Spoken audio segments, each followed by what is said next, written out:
YCP నేత బొత్స మాట్లాడుతున్నారు. Live చూద్దాం.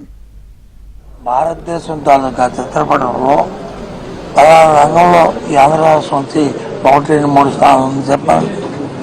ఇంతకుముందు ఎలా ఉండేది, ఇవాళ ఎలా ఉంది, వాటి మీద కూడా మాట్లాడతాం.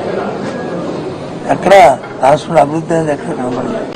అభివృద్ధి ఎవరు కనిపిస్తుందంటే చంద్రబాబు నాయుడు గారు, వాళ్ళ కుటుంబ సభ్యులు, వాళ్ళ పార్టీ నాయకులకి వాళ్ళ అభివృద్ధి కనిపిస్తుంది, వ్యక్తిగతమైన అభివృద్ధి తప్ప రాష్ట్ర అభివృద్ధి ఎక్కడ కనిపిస్తుంది.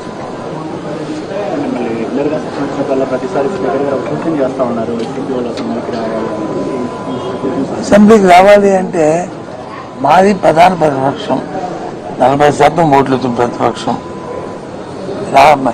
అసెంబ్లీ ఉన్నది రెండే పక్షాలు, ఒకటి పాలకపక్షం, 2 ప్రతిపక్షం. మూడో పార్టీ లేదు. ఆటోమేటిక్గా ఆ స్టేటస్ ఇవ్వాలి ప్రతిపక్ష హోదా. ఎందుకు ఇవ్వట్లేదు, ఎక్కడుంది చెప్పనండి. అందుకే మేము చెప్తాను డిస్క్వాలిఫై చేయాలి అనేది స్పీకర్ కూడా ఈరోజు సార్. స్పీకర్ గారు ఎన్నిసార్లు చెప్పారు, మేము ఎన్నిసార్లు చెప్పాం.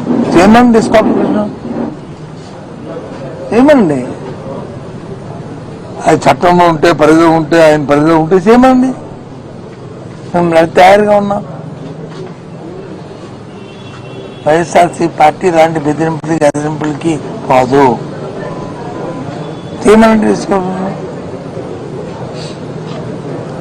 కాబట్టి ఇది కాదు, ఇది రాజ్యాంగబద్ధంగా రాజ్యాంగపరంగా ఏది ఉందో దానికోసం పోరాడుతుంది.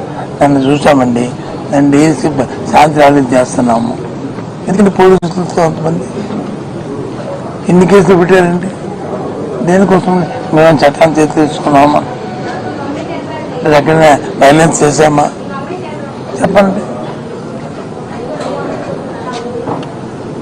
కాబట్టి స్పీకర్ గారు చెప్తారు, ఆయన చెప్పడం కంటే ఆ లీడర్తో మాట్లాడుకుని ఆ కార్యక్రమం చేయమండి. ఫేక్ పోలీసులా?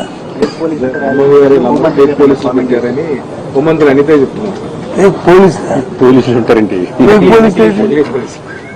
నకిలీ పోలీసు, మీ ర్యాలీలో నకిలీ పోలీసు నాకు అర్థం అవ్వలేదు. నకిలీ పోలీసు అంటే అంటే డ్రెస్ నుంచి అమ్మాయి, మీరే డ్రెస్ ఇచ్చి హంగామా చేయించారు. పోవాలండి, ఇది పరాకాష్ట.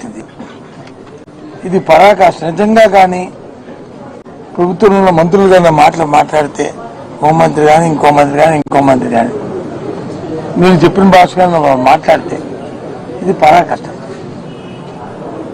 గవర్నమెంట్ చేతులు ముందు కూర్చున్నా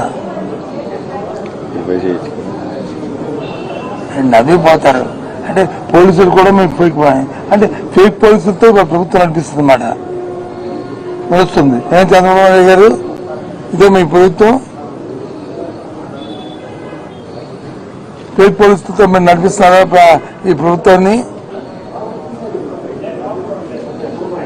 ఏంటిది? ఎక్కడే భాషలే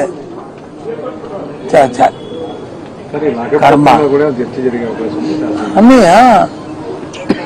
దాకప్పితో అడుగుతాం, దాంట్లో అడుగుతాం, 15 మంది మా తాలూకా మాజీ శాసన అరెస్టుల మీద అడుగుతాం. అన్ని కార్యక్రమాల మీద శాసనమండలిలో నిర్ణయిస్తాం.